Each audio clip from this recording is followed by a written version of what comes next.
So, apapun yang kita dapat, apapun yang kita gapai, entah itu karir, kekayaan, harta, jabatan, dan lain sebagainya, itu bukan berarti hasil jerih payah kita. Itu bukan berarti hasil daripada perjuangan kita. Tetapi berkat dan anugerah yang Tuhan telah tetapkan untuk kita sebelum kita dititipkan di dunia ini. Atau berkat yang Tuhan memberikan untuk kita secara free sebelum kita berada di dunia ini. Nah, sebelum saya berargumentasi lanjut, sebenarnya semua orang pasti tidak akan terima dengan bahasa ini. Awalnya saya telah dibantah oleh teman saya, sahabat saya sendiri, dan sahabatnya sahabat baik, dia telah bantah. Karena untuk mendapatkan hasil tertentu, haruslah kita bekerja, haruslah kita belajar. Itulah jawabannya. Saya tahu itu. Mungkin dengan bahasa para ahli, yang mengatakan ora et labora, berdoa sambil bekerja. 100% true. 100% saya terima. 100% benar itu. Kita harus berdoa sambil bekerja untuk mendapatkan apa yang kita impikan. Saya terima, saya paham itu. Tetapi doa dan perjuangan kita itu ingin terkabul, kemungkinan besar hanya terjadi 5% atau bahkan 1%. 95% bahkan 99% atas dasar Sang Pencipta atau Sang Pemberi nafas kehidupan. So, saya tidak tahu bagi orang-orang ateisme yang tidak berketuhanan, mungkin mereka bisa mengatakan hal demikian. Tetapi bagi orang-orang yang percaya, bagi orang-orang yang berkeyakinan bahwa segala sesuatu yang terjadi dalam kehidupan kita itu atas dasar izin Sang Pencipta. Nah, sebenarnya bahasa ini semua orang paham, tetapi mereka tidak mendalami bahasa ini. Katanya, apapun yang terjadi dalam kehidupan kita itu atas dasar izin Sang Pencipta. Kita hanya menjalankan. Tetapi ironisnya, manusia kadang lupa diri. Manusia kadang lupa posisi. Karena ketika manusia mendapatkan hasil yang baik, di saat itu mereka memosisikan Sang Pencipta atau Sang Pemberi nafas kehidupan di posisi yang kedua. Mereka lah orang pertama. Dari situlah kita salah masuk kamar atau salah kaprah. Saya hanya ingin mengajak kita semua berpikir lebih kritis, saling memberi inspirasi dalam keyakinan, dalam pergaulan, itu saja. So, mungkin saya memberi sebuah gambaran sedikit dengan bahasa saya awal. Apapun yang kita gapai, apapun yang kita dapat, itu bukan berarti hasil jerih payah kita, tetapi itu berkat dan anugerah yang Tuhan telah menetapkan dan kita hanya jalani saja.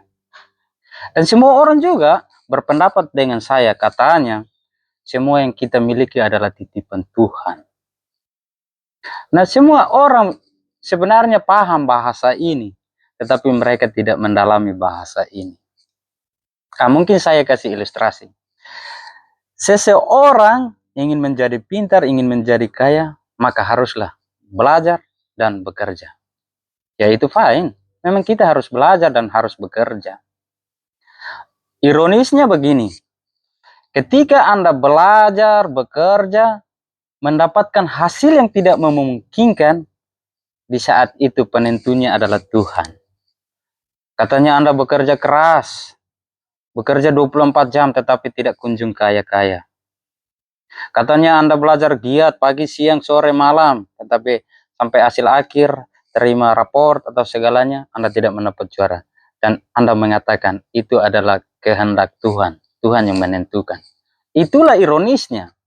Ketika mendapatkan hasil yang tidak memungkinkan, katanya Tuhan yang menentukan. Tuhan orang pertama yang menentukan, bukan dirinya. Dan sebaliknya, ketika dia bekerja, belajar, mendapatkan hasil yang memuaskan, di saat itu dia mulai menguraikan historinya. Dan menceritakan sejarah perjalanannya, apa yang dia gapai.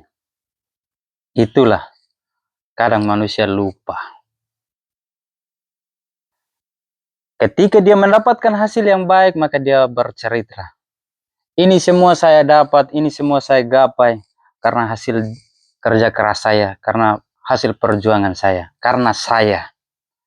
Nah, di saat itu cobalah berpikir lipat kali lipat. Ini karena perjuangan saya, ini karena saya. Kalau ini karena saya, berarti Tuhan di mana? Karena kamu telah memosisikan kamu sebagai subjek orang pertamanya. Dan pada saat itu Anda memosisikan Tuhan di kedua. Mendapatkan hasil yang kurang menguntungkan, Anda memosisikan Tuhan di pertama. Mendapatkan hasil yang memberi sebuah senyuman, itu adalah hasil perjuangan Anda. Disitulah Anda salah kaprah.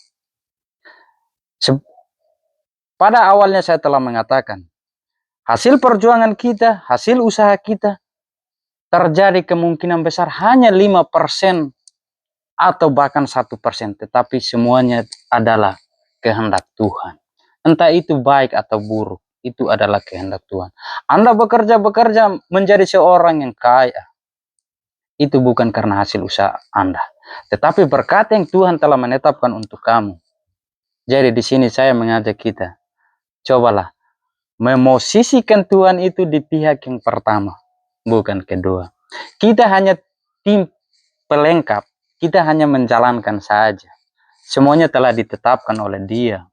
Jadi hasil baik, yaitu karena penentuannya Dia, bukan penentuannya karena kita. Hasil buruk, ya itu memang penentuannya dari Dia. Bukan karena perjuangan kita. Atau mungkin ilustrasi yang terakhir.